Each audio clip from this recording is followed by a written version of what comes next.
dürfen wir heute Morgen hier zusammen sein und zusammen gemeinsam Gottesdienst feiern. Ja, wenn ich gemeinsam sage, dann meine ich nicht nur euch hier im Raum, im zweiten Obergeschoss. Ich meine natürlich auch alle hier unten im EG. Herzlich willkommen. Und alle, die hier irgendwo vor einem Bildschirm sitzen. So schön bist du da, gemeinsam mit uns, durch einen Gott verbunden. Ja, vielleicht hast du zum allerersten Mal in den Livestream eingeschaltet oder hörst zum allerersten Mal nachher so eine Predigt, dann möchte ich dich ganz besonders willkommen heißen. So schön nutzt du die Möglichkeit.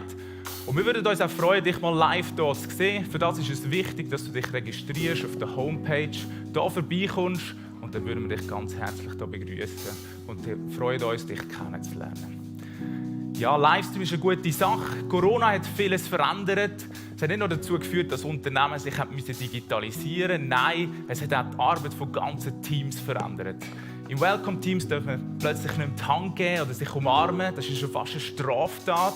Und es hat auch dazu geführt, dass das Videoteam sich ganz neu erfinden musste. Von 0 auf 100 mussten eine Videoproduktion machen, die sehr viele Ressourcen braucht. Und die haben das genial gemacht, aber es zerrt halt auch ein bisschen an der Kraft. Und darum ist es ganz wichtig, und ich möchte jetzt gerne fragen, wer die Möglichkeit hat, dort ein bisschen Ressourcen einzugeben. Für alle, die also eine gewisse technische Affinität haben, Freude haben am Fotos und Video in den Ferien, die sind herzlich willkommen, sich bei uns zu melden, entweder bei jemandem von den Pastoren, bei mir selber oder über das Infomail, damit wir euch einsetzen können. Gerade wenn ihr vielleicht noch ein bisschen Kapazitäten habt in diesen Zeiten, wo ein bisschen weniger läuft, meldet euch unbedingt, dass ihr das Team unterstützen könnt, damit wir das in dieser Corona-Zeit auch noch ein bisschen länger durchziehen, durchhalten und auch alle mit einer tollen Predigt versorgen. Nicht nur die hier in dieser Lounge-Atmosphäre Platz finden. Ja, Live-Events, der Livestream ist eine tolle Sache, aber Live-Events sind halt doch auch noch gut. Gemeinschaft verbringen ist eine gute Sache und das ist die Möglichkeit, oder du hast die Möglichkeit heute am Abend, und zwar um 7:30 da ist Gemeindegebet. Also eine Möglichkeit, wenn du jetzt daheim hockst und sagst, ich habe keinen Platz mehr in unserer Lounge da im Kreuzpunkt gefunden, dann komm doch heute Abend vorbei. Ganz eine tolle Möglichkeit, zum gemeinsam beten, gemeinsam vor Gott einzustehen für Sachen, die dich beschäftigen und auch erfreuen. Ja, und jetzt sind wir im Thema Gebet. Dann möchte ich noch für Taberina beten. Sie hat eine tolle Message für uns vorbereitet. Wir wollen doch zusammen kurz aufstehen. Wir wollen sie segnen für das, was nachher kommt, damit wir dann auch gerade in die Predigt einsteigen. Yes. Vater, danke für den Sonntag, wo wir gemeinsam Gottesdienst feiern dürfen. Danke, dass du unsere Herzen öffnest und dass du uns vorbereitest für das, was du der Taberina gegeben hast. Ich möchte Taberina segnen in deinem Namen, dass du ihr die richtigen Worte schenkst, die genau in unser Herz hier sprechen. Amen.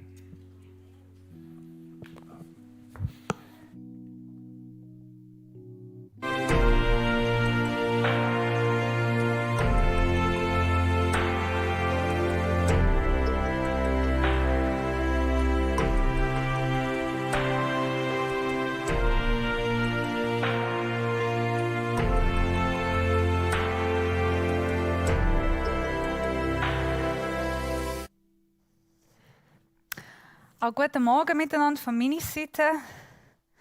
Schön, dass wir nochmal einen Gottesdienst zusammen feiern. Schön, euch heute zu sehen. Wir feiern uns die letzte Serie vom Johannes-Evangelium, für diejenigen, die das gefolgt haben. Es war eine geniale Serie. Ich habe selber das wirklich genossen. Nochmal neu Jesus und seine Identität, seinen Charakter, seine Göttlichkeit neu kennenlernen. Wir haben gesehen, dass Johannes spricht von 7 Zeichen und 7 Mal ich bin von Jesus. Der ganze Johannes-Evangelium geht um Jesus uns neu vorstellen, wer wirklich Jesus ist. Und wir sehen immer wieder, wo Jesus sagt, hey, ihr kennt mich nicht. Ihr weiss nicht, wer ich bin. Immer wieder, was Jesus sagt, ich mache das, damit ihr könnt wissen, wer ich bin. Und heute er zeigt den letzten und einen der grössten Wunderzeichen, von wer er ist. Darf ich die erste Folie haben? Wir haben verschiedene Zeichen von Jesus gesehen. Wir haben zusammen gesehen, wie Jesus über Qualität steht, beim Änderungen von Wasser in Wein. Wir haben gesehen, wie Jesus einen Sohn geheilt hat von Distanz, wie er über Raum und Distanz steht. Wir haben gesehen, wie Jesus die Gebot verbrochen hat. Am Samstag, an der Sabbat, hat ein Lahme geheilt. Wir haben gesehen, wie er hat Brot vermehrt und Quantität hat übergestanden. Wir haben gesehen, wie Jesus hat über Wasser gelaufen, Sturm hat er beruhigt und hat Naturgesetz überwindigt. Wir haben gesehen, wie er hat Krankheit, einen geborenen blinden Mann geheilt. Und heute geht es um eine Verstehung von Lazarus. Also, Spoiler Alert. Lazarus ist tot. Jesus tut ihm auferstehen, kann ich sagen. Er hat wieder gelebt. So, die Ende vom Predigt. Ehrlich gesagt, ich will eigentlich nicht viel über Lazarus reden. Weil der ganze Wunder, die ganze Zeichen, das da ist, geht überhaupt nicht um Lazarus. Es geht nicht um einen Tod, der aufersteht, sondern es geht um Glauben. Es geht um Vertrauen. Und es geht auf das, was Jesus, wer er ist, was er macht. Und wir werden auch miteinander das sehen. Gestern haben ein paar von unserer Gemeinde Mitglieder geheiratet. Und ich habe gemerkt, in der Schweiz, wenn man heiratet, wir kriegen alle ein Geschenk zu viel. Und das ist die 5 Sprachen der Liebe. Wer hat da geheiratet und hat mehr als ein Buch von den 5 Sprachen der Liebe? Eins. Halleluja, ich bin nicht der Einzige. Wir haben, ich glaube, es sind etwa 6 Bücher. Also wir haben 6 Bücher von 5 Sprachen der Liebe. Das heisst, jeder, der in der Kirche heiratet, ich schenke euch einen von diesen Büchern. Der Timon und Timna, die wissen, was sie als Geschenk von mir bekommen. Aber das Buch habe ich schon vorher gelesen und ich habe mich schon mit dem oft beschäftigt. Ich finde es ein interessantes Buch, werde ich euch schon vorschlagen, das lesen. Jeder hat eine Sprache von Liebe. Meine Sprache ist psychische Berührung und Art von Dienen. Ich mache beides sehr gerne und ja, auch Ermutigung. Wenn ihr würdet mich wirklich gerne lieben, dann mich ermutigen. Das kann ich gut brauchen. Jeder von uns hat eine Sprache, aber Jesus, seine Liebessprache, ist keine von denen gewesen, sondern seine Liebessprache ist Vertrauen. Wenn du Jesus vertraust, wenn du an Jesus glaubst, du sprichst seine Liebessprache. Sein Herz schmelzt ganz. Er freut sich, wenn wir ihn ganz vertrauen, wenn wir ihn ganz glauben. Und um das geht heute. Interessanterweise, der Johannes Kapitel 1 bis 10 hat der Johannes während 3 Jahre lang die Kapitel geschrieben. Ab Vers 11 bis 21 bis zum Ende des Evangeliums sind etwa 2, maximum 3 Monate. Also die ersten paar Jahre von Jesus in Dienst sind die ersten 10 Kapitel und nachher sind einfach die letzten Sachen, die Jesus macht, sind seine letzten Wunder und Botschaft.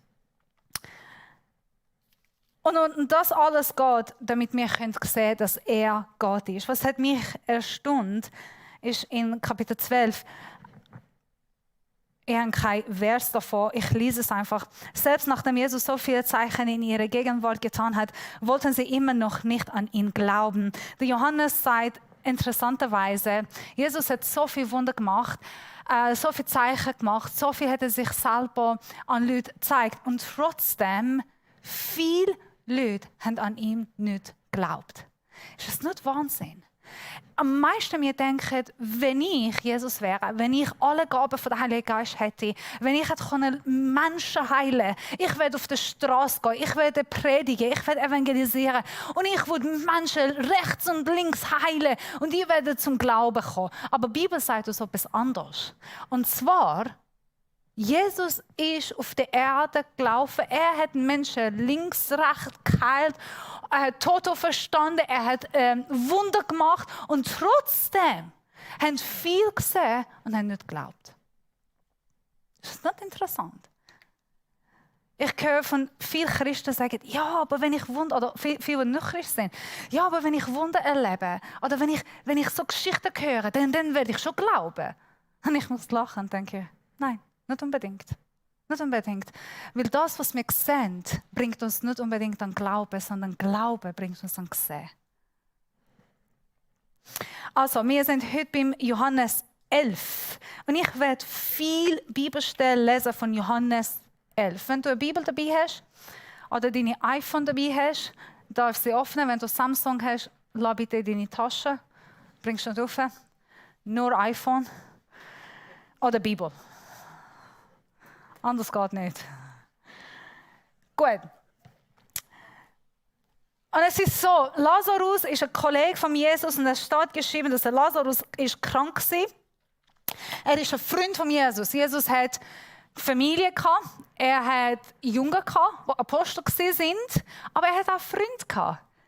Und ich habe mich während der Predigtvorbereitung schon gefragt, was hat er mit seinen Freunden geredet? Was war seine Gespräche gewesen? Also mit seinen Jüngern kann ich mich vorstellen, mit seiner Familie kann ich mich auch vorstellen. Er hat sich viel geärgert. Aber was war mit den Freunden gewesen? Und mit was haben sie sich beschäftigt? Anyhow, Martha, Maria und Lazarus sind gute Freunde von Jesus. Er hat viel Zeit mit ihnen zusammengebracht. Und Jesus ist weg, er ist nicht in der Nähe von Judäa, wo die haben gelebt. Und Lazarus ist krank geworden, der Freund von Jesus. Martha schickt ein WhatsApp an Jesus. Ihre WhatsApp hat einfach 2 Tage lang dauert, bis er Jesus erreicht hat. Und der WhatsApp geht beim Jesus und da steht geschrieben, Herr, der, den du lieb hast, ist krank. Vers 3. So, das ist ein bisschen manipulierend. Sie sagen nicht, Herr, Lazarus ist krank, bitte komm. Herr, überlegt sich, wie schreibe ich den WhatsApp jetzt? Dass er sich wirklich bewegt, dass er wirklich kommt. Ich meine, das ist ernst. Sie schreibt, der du liebst, mega, dein Freund, du hast ihn gern, er ist krank. Und was macht Jesus? Als Jesus das hörte, sagte er, am Ende dieser Krankheit steht nicht der Tod, sondern die Herrlichkeit Gottes, der Sohn Gottes soll durch sie in seine Herrlichkeit offenbart werden. Jesus hat Martha und ihre Schwester und auch Lazarus sehr lieb, im Vers 5. Wow, ist das nicht schön? Jesus sagt, hey, er hat sie so sehr lieb. Und was erwartest du jetzt? Die sind Menschen, die sehr nah bei seinem Herz sind. Die sind Menschen, die er liebt. So sehr. Und dann, als er nun wusste, dass Lazarus krank war, Vers 6, bleibt er noch 2 Tage an dem Ort, wo er die Nachricht erhalten hätte. Wart geschwind. Da hat gesagt, dass du sie liebst. Dass du sie so sehr liebst. Und du gehst nicht, sie besuchen. Das heisst, Jesus hat eine Nachricht, eine WhatsApp erhalten und er hat sie nicht gelesen. Habt ihr mal eine WhatsApp geschickt an jemanden und es ist 2 Tage lang ungelesen geblieben? Bitte seid nicht Sabrina bei dir. Ich weiß, es passiert oft bei mir, dass ich ein paar WhatsApp nicht lese.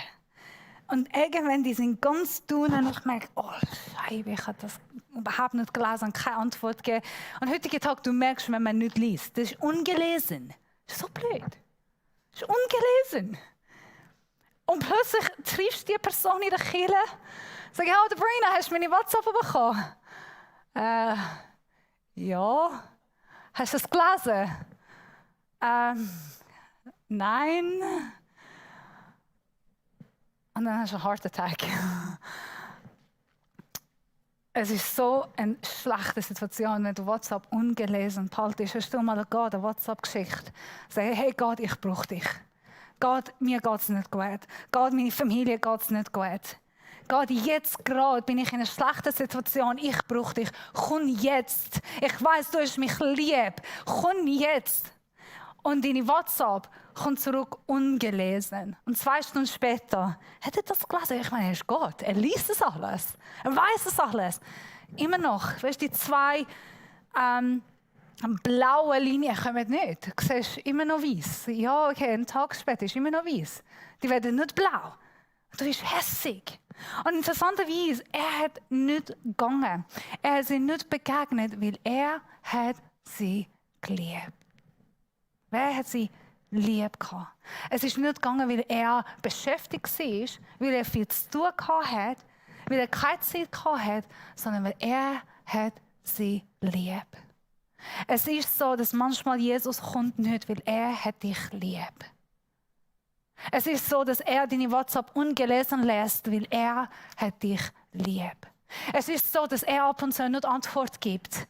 Und er lässt dich warten, weil er hat dich lieb. Und du sollst warten, weil er hat dich lieb. Macht das Sinn? Nicht wirklich. Wenn er mich liebt, wenn ich von ihm wichtig wäre, wenn er sich um mich kümmert, wenn er wirklich mein Papi ist, dann würde er schon kommen. Denn er würde sich zeigen. Hey, wenn er nicht kommt, das heisst, er hat mich nicht lieb. Aber die Bibel zeigt uns sehr klar, weil er sie geliebt hat. Und so kommt er bei seinen Jüngern und sagt, hey, schaut mal, der Lazarus ist krank und wir müssen gehen nach Judäa. Der Thomas antwortet, ja, aber warte geschwind, Rabbi. Vers 8. Vor kurzem haben die Juden dort noch versucht, dich zu steinigen. Jetzt willst du wieder dahin zurückkehren. Das macht keinen Sinn. Ja, wieso willst du denn zurückgehen? Die haben nicht verstanden, Jesus hat eine Timeline. Niemand kann Jesus anlangen, bis er seine Zeit hat, bis Gott das erlaubt. Die haben noch nicht gewusst, dass Jesus weiß, was er macht, dass er ist der Herr und nichts wird ihm passieren bis der Zeit, wo er hat. Und das ist noch nicht der Zeit. Jesus weiß, aber die wissen nicht. So, Jesus antwortet. Es ist doch 12 Stunden am Tag hell oder nicht. Wenn jemand seinen Weg geht, während es Tag ist, stoßt er niedrigs an, weil er das Licht dieser Welt sieht. Wenn jemand aber in der Nacht unterwegs ist, stoßt er sich, weil der Licht nicht in ihm ist. Okay, das hat alles jetzt klar gemacht. Wir haben alles verstanden, Jesus, danke. Ist sehr klar. Ich weiß es nicht, wieso redet jetzt Jesus nicht Klartext?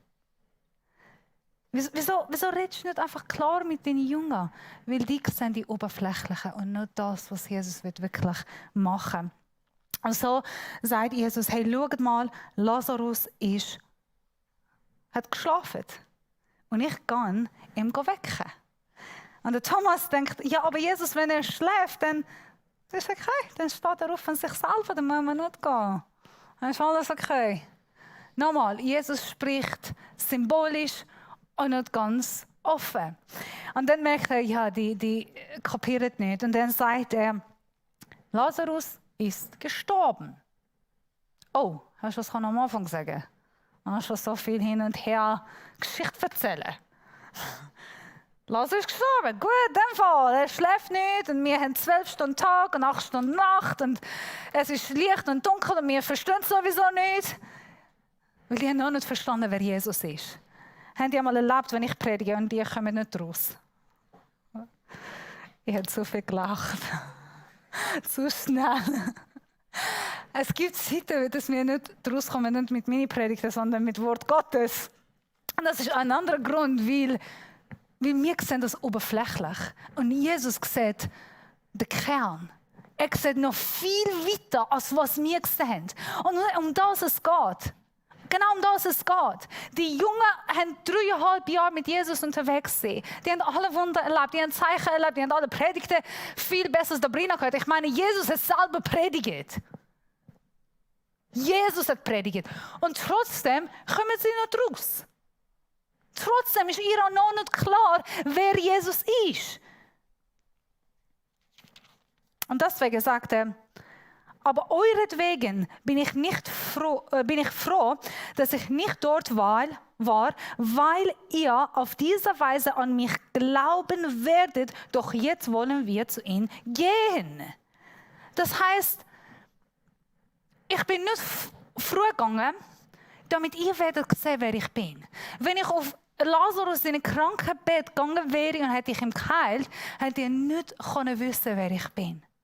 Wenn ich ihn bei dem Krankenbett getroffen habe, hätte ich nicht gewusst, dass ich Gott von Tod und Auferstehung bin. Dass ich der Messias bin. Hätte ich das grosse Bild nicht sehen können. Es ist jetzt Zeit, damit ihr Jungen könnt sehen, wer ich bin. Tatsächlich. Die haben noch nicht gewusst. So. Er geht nach Judäa. 2 Tage später. Und Martha rennt zu Jesus. Lass mich euch einen historischen interessanten Fakt geben. Im Vers 17 steht geschrieben, als Jesus nach Bethanien kam, erfuhr er, dass Lazarus schon vor 4 Tagen begraben worden war. Juden in den ersten Jahrhundert AD haben geglaubt, dass wenn du 3 Tage gestorben bist, dein Geist immer noch zurückkommen. Es gibt immer noch eine Möglichkeit, dass der tote Mensch nach 3 Tagen auferstehen und leben. Und Jesus wartet bis am 4. Tag. Damit er ihre Erwartungen, ihre Philosophie besiegen. Damit er die können nicht sagen, ja, es ist sowieso, wir glauben, wir sind Juden. 3 Tage, er konnte auferstehen. Es ist nicht so spezial, sondern Jesus wartet bis an den 4. Tag. Bis er kann sagen, was du erwartest, deine Zeitpunkt, deine Philosophie, deine Erwartungen, deine Vorstellungen sind nicht meine Vorstellungen. Die sind nicht meine Erwartungen. Die sind nicht, was ich machen will, sondern ich will das übergrenzen. Ich will über deine Erwartungen, über deine Vorstellungen gehen. Und ich mache etwas, was du nicht erwartest. Tue ich dich überraschen, was du kannst nicht erklären.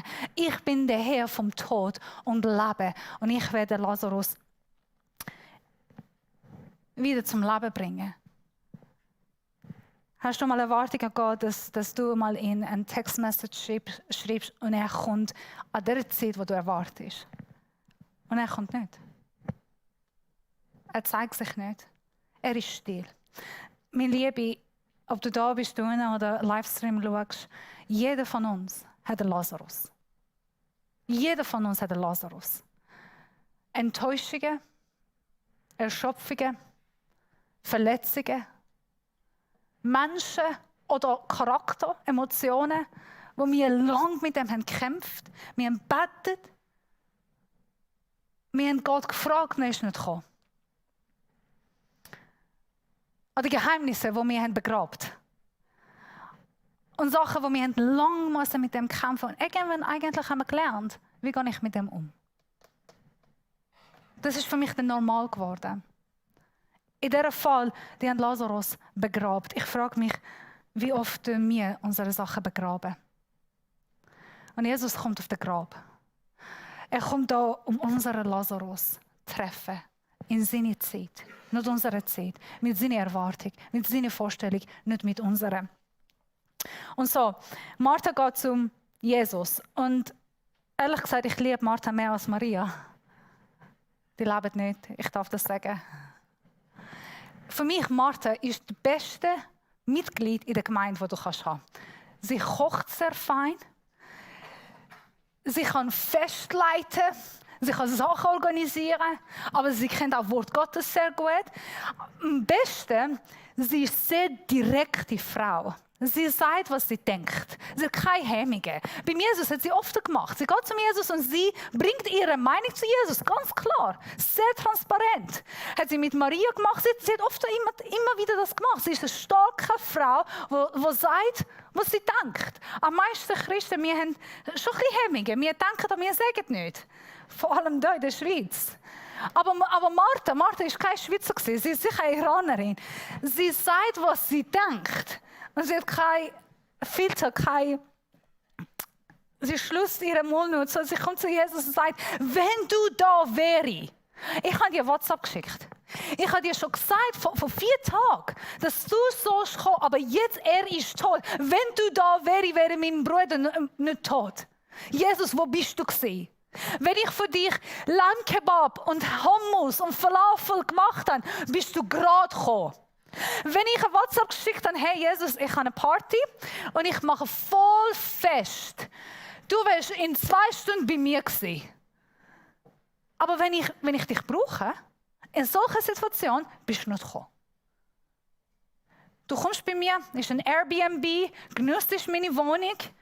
Es ist eine voll schöne Zeit für dich. Wir haben ein Zimmer für dich vorbereitet. Du kannst es gut geniessen. Wenn du willst, dann kommst du. Aber wenn wir dich brauchen, dann bist du nicht da. Ehrlich gesagt, wie viele von uns machen das mit Gott? Wenn ich dich brauche, bist du dann nicht da. Wenn ich schreie, bist du nicht da. Wenn ich im Not bin, bist du nicht da. Alle anderen Zeit bist du da. Zu allen anderen Menschen gehst du musst ihr helfen, aber wenn ich dich brauche, ich meine, ich habe gesehen, wie viele Kranken hast du geheilt. Ich habe gesehen, wie viele Lahme können laufen, wie viele Blinde können sehen, wie viele Leute, die stumm waren, können reden. Ich habe gesehen, wie viele Menschen haben dich begegnet und jetzt, wenn deine eigenen Freunde dich brauchen, bist du nicht da. Das ist nicht fair.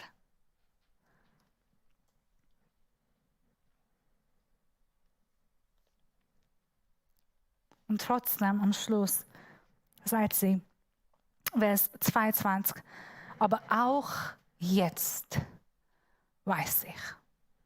Aber auch jetzt weiß ich, was immer du von Gott erbittest, er wird dir geben. Auch jetzt weiß ich. Das ist Martha, ihr Glaube. Ich liebe die Frau.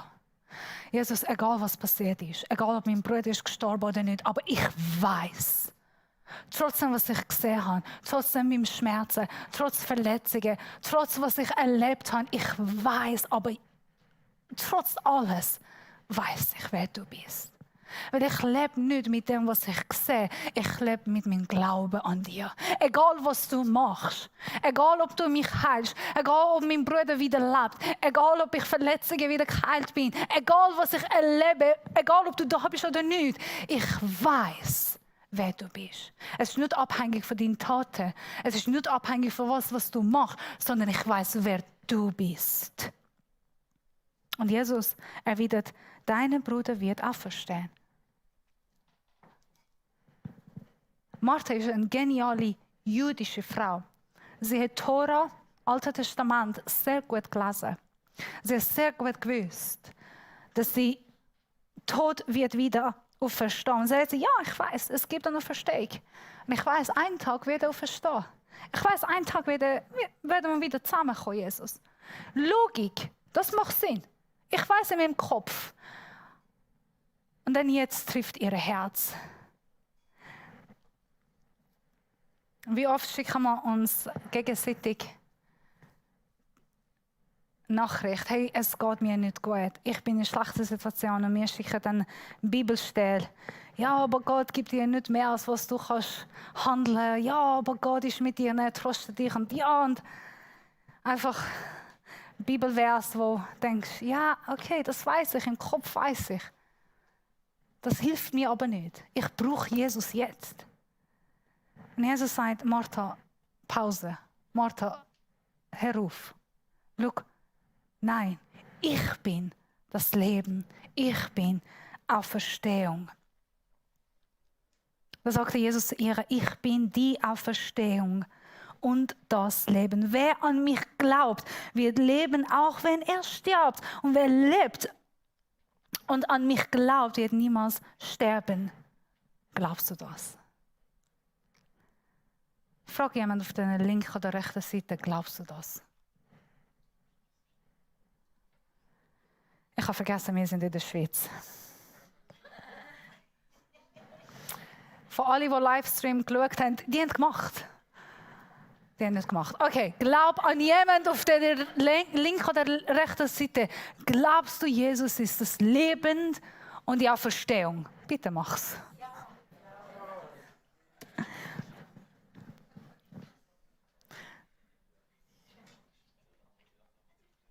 Und Jesus fragt auch heute dich, glaubst du das? Glaubst du, ich bin das Leben und die Auferstehung? Glaubst du es tatsächlich?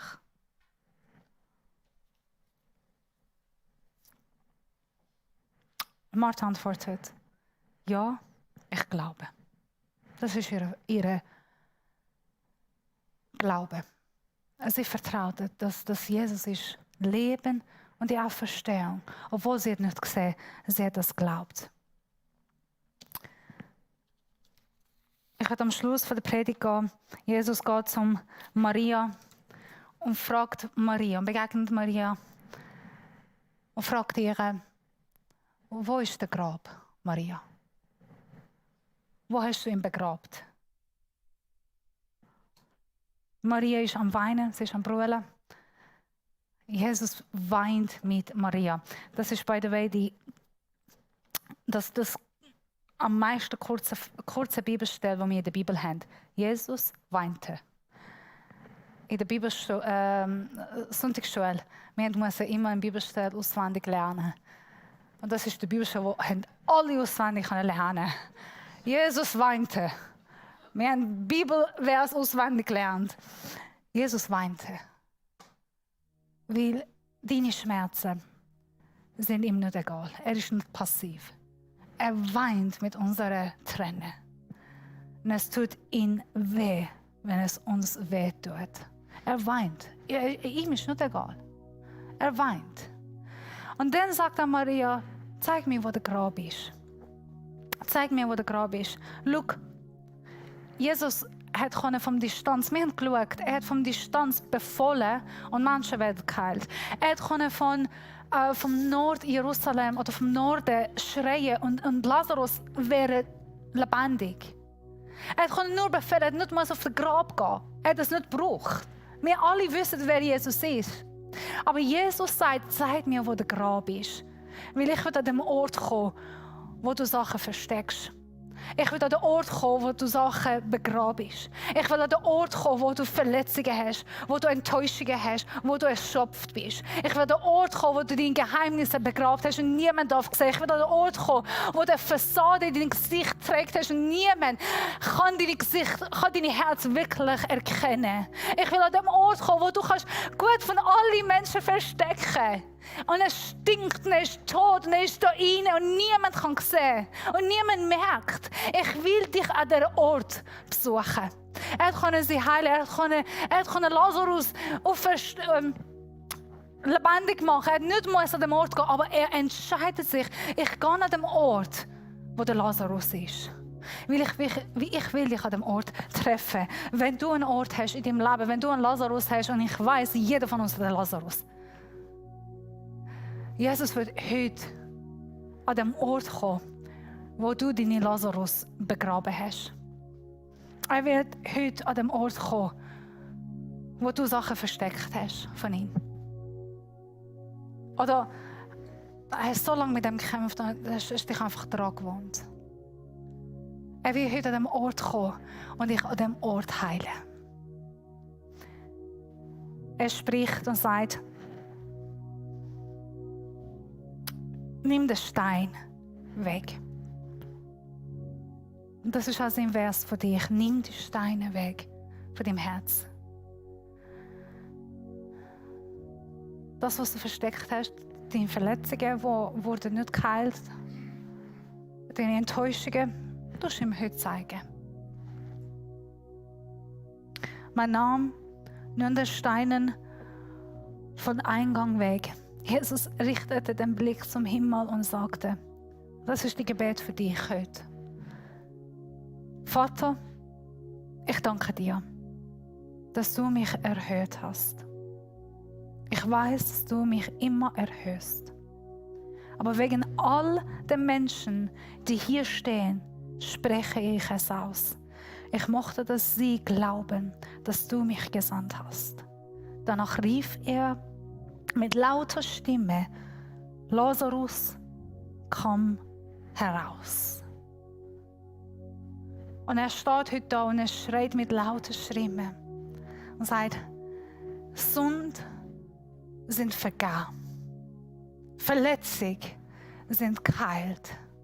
Enttäuschung habe ich weggenommen. Schmerzen habe ich auf mich genommen. Trau werde ich anstatt dem Friede, Freude und Ruhe schenken. Komm aus.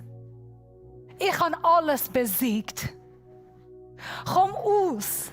Es hat keinen Platz mehr in deinem Leben, weil ich bin der Sieger. Wenn du glaubst, nimm den Stein von deinem Herz weg, weil ich gebe dir Ruhe und Freude und Friede. Der Tod trat heraus, wo seine Hände mit Gräbenden umwickelt, befehlt an Jesus umstehend.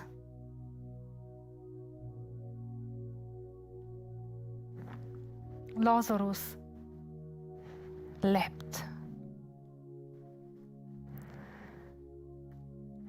Wir werden in Abendmahl jetzt einsteigen. Jesus ist auf dem Kreuz gestorben. Das war ein Zeichen auf seine eigene Tod und Auferstehung. Und es ist ein Zeichen, dass er sagen kann, mir ist alles möglich. Mir ist nicht unmöglich. Er hat Tod besiegt. Und es sind Sachen in unserem Leben, sind Lazarus in deinem Leben, in meinem Leben, wo er wird auch besiegen. Ich ermutige dich jetzt während dem Abendmahl, auch wenn du daheim bist, während dem Lobpreis hast du Zeit, Abendmahl vorbereiten. In der EG, ihr dürft während dem Lobpreis auch vorne gehen, Abendmahl holen.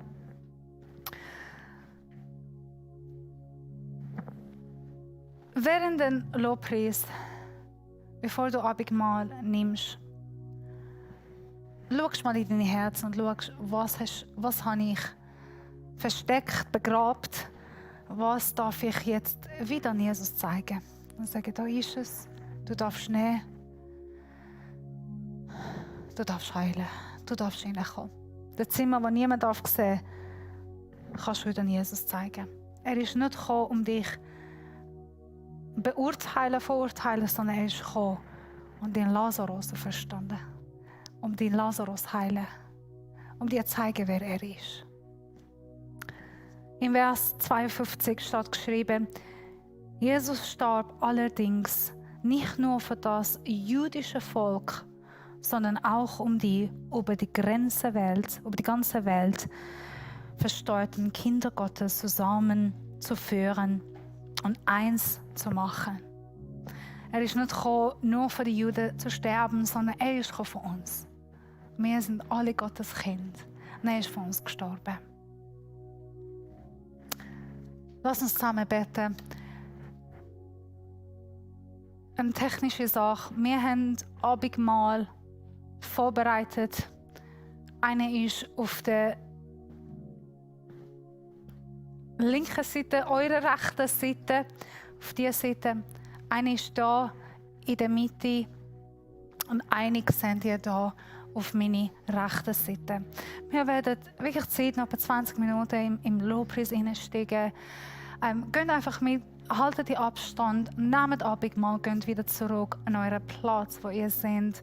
Versucht nicht eng zusammenzustehen und Abstand gut behalten, wo euch halt am nächsten ist.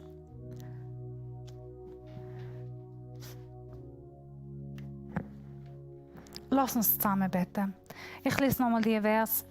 Ich weiß, dass du mich immer erhörst. Aber wegen all der Menschen, die hier stehen, spreche ich es aus. Ich möchte, dass sie glauben, dass du mich gesandt hast. Und Jesus, wir wollen deine Sprache der Liebe sprechen.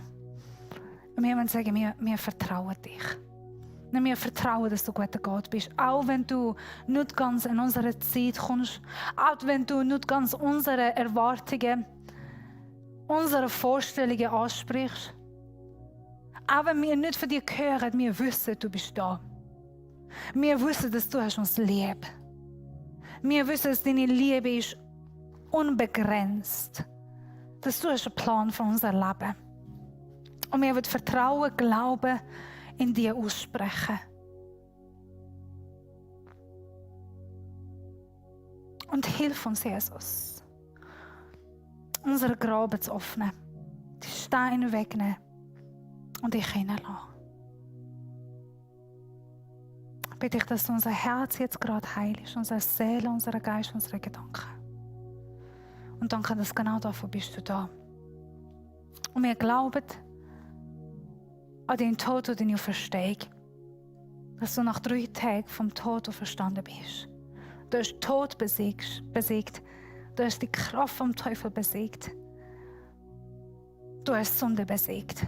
Damit wir dürfen, durch den Tod und Auferstehung, als deine Kinder mit dir Beziehung haben und in dir leben. Danke, dass du unsere Sünde auf dich genommen hast. Danke, dass du uns rein gemacht hast und wir sprechen das aus in unser Leben. Danke für deine Wirken in unser Leben gerade jetzt. Wir laden dich ein. In jedem Raum, in jedem Zimmer, jeder versteckte Teil in unser Leben. Sagen wir, komm rein. Und zeig deine Kraft und Autorität. Amen.